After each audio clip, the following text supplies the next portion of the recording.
Guys வாங்க 55வது some பார்க்கலாம். Find the missing numbers. Triangle 3 triangle கொடுத்துருக்காங்க. 315 324 இங்கே 11 6 289 x 7 784 அப்படின்னு கொடுத்துருக்காங்க.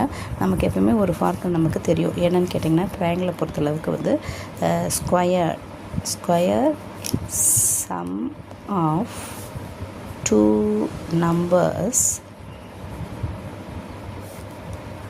at the bottom of the triangle that is equal to top number.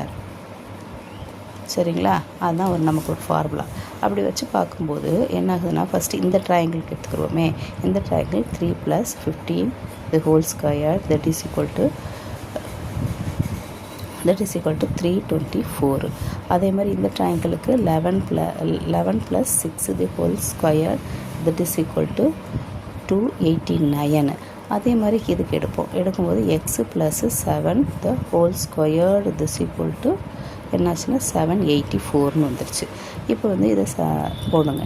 இப்போ என்ன பண்ணலாம், x + 7 போட்டுவோம். இந்த ஸ்கொயர்டு இந்த சைடு ஈக்குவல்ட்டுக்கு அந்த பக்கம் போகும்போது என்ன ஆகுது, ரூட்டாக வரும். 784ன்னு வந்துடுது. அப்போ என்ன ஆகும், x + 7 = இது வந்து 28 × 28 தான் வந்து 784. நீங்கள் போட்டு பார்த்துக்கோங்க. அப்போ 28ன்னு வருது. அப்போ x = என்ன வரும், x மட்டும் தான் நமக்கு தெரியணும். 28 - 7 இந்த சைடு போய் மைனஸ் ஆகும். இப்போ 21. இப்போ x = 21. இதுதான் ஆன்சர். அப்போ இங்கே வர ட்ரையாங்கிளில் என்ன நம்ம ஃபில் பண்ணணும், ட்ரையாங்கிளில் வந்துட்டு இந்த ட்ரையாங்கிள் வருது இல்லைங்களா, இந்த ட்ரையாங்கிள் இருக்குல்ல, இந்த இடத்துல 21 7 784 அவ்வளோ ஆன்சர். சரிங்களா? லைக் பண்ணுங்கள், ஷேர் பண்ணுங்கள்.